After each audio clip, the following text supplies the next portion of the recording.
Dear friends, hello everyone. Welcome to this channel, and in this video, I will tell you and also show you how you can easily change the name of your Bluetooth on iPhone. Friends, before we begin, please subscribe to our channel and also be sure to put your likes and also write your comments. Let's go ahead and get started on this topic with you. And what you're gonna need to do first. On your iPhone, find the Settings app, and then please select the Bluetooth section here.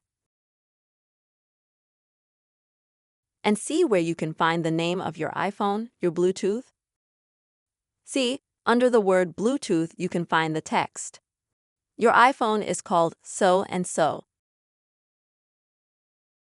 And now you will need to, in order to change the Bluetooth name, completely change the name of your iPhone as well.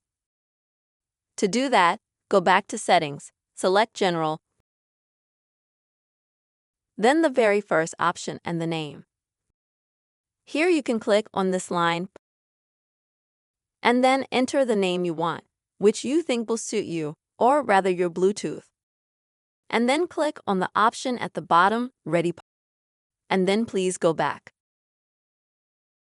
And the next time you log into Bluetooth, you will be able to see that you have been changed the name of your iPhone. This option can be done and customized on absolutely any iPhone. I really hope you found the video useful. Please don't forget to put a like, write comments, and subscribe to our channel. Take care, friends.